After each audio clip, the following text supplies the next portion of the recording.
Hi hello ginger ക്യാപ്സ്യൂം YouTube ചാനലിലേക്ക് എല്ലാവർക്കും welcome. അപ്പം ഞാൻ ഇന്ന് വന്നിരിക്കുന്നത് ഒരു ഫുഡ് റിവ്യൂ ആയിട്ടാണ്. ഇത് ആലങ്കോടാണ്, സഹർ അൽ മന്തി റെസ്റ്റോറൻറ്റിൻ്റെ വിശേഷങ്ങളായിട്ടാണ് വന്നേക്കുന്നത്. അപ്പം നമുക്ക് വീഡിയോയിലോട്ട് പോവാം.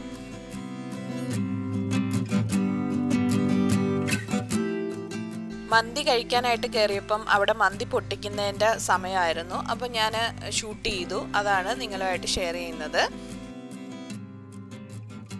റെസ്റ്റോറൻറ്റ് ആംബിയൻസ് ഒക്കെ നല്ല ആംബിയൻസ് ആണ്. ഫാമിലിക്ക് ഇരുന്ന് കഴിക്കാൻ പറ്റിയ നല്ലൊരു ആംബിയൻസ് ആണ് അകത്തുള്ളത്.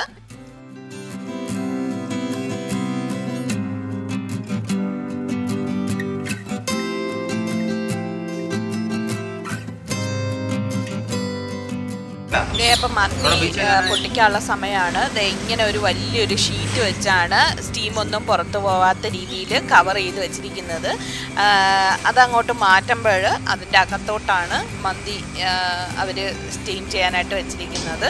നല്ല വലിയ അടുപ്പാണ്. മീതെ ചിക്കനും അടിയിലോട്ട് ചോറുമാണ്.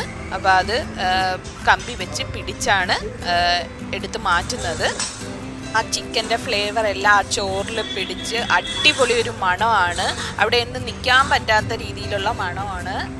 ആ റെസ്റ്റോറൻറ്റ് ഫുള്ളും അടിപൊളി ടേസ്റ്റും ആയിരുന്നു.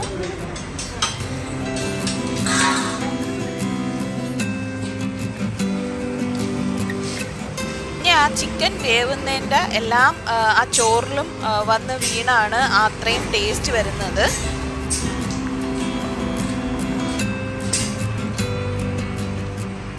നോക്കിക്കേ, ചോറ് പിടിച്ചെടുക്കുന്ന കണ്ടോ. ചൂടോടെ പിടിച്ചിങ്ങോട്ട് വെച്ച് കുറച്ചൊന്ന് വെയിറ്റ് ചെയ്തതിന് ശേഷമാണ് മിക്സിങ് സ്റ്റാർട്ട് ചെയ്യുന്നത്. ചൂടോടെ തന്നെയാണ് എല്ലാം മിക്സ് ചെയ്തെടുക്കുന്നത്.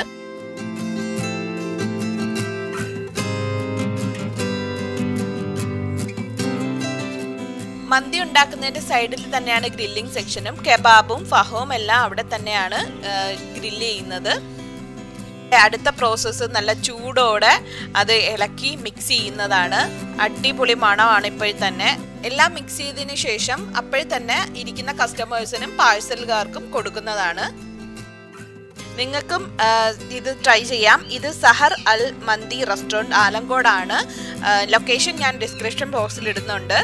അപ്പം മറ്റൊരു വീഡിയോ ആയിട്ട് ഞാൻ ഉടൻ തന്നെ വരുന്നതായിരിക്കും. ഈ വീഡിയോ എല്ലാവർക്കും ഇഷ്ടപ്പെട്ടെന്ന് വിചാരിക്കുന്നു. എല്ലാവരും എൻ്റെ ഈ ചാനൽ സബ്സ്ക്രൈബ് ചെയ്യണം, ലൈക്ക് ചെയ്യണം, ഷെയർ ചെയ്യണം.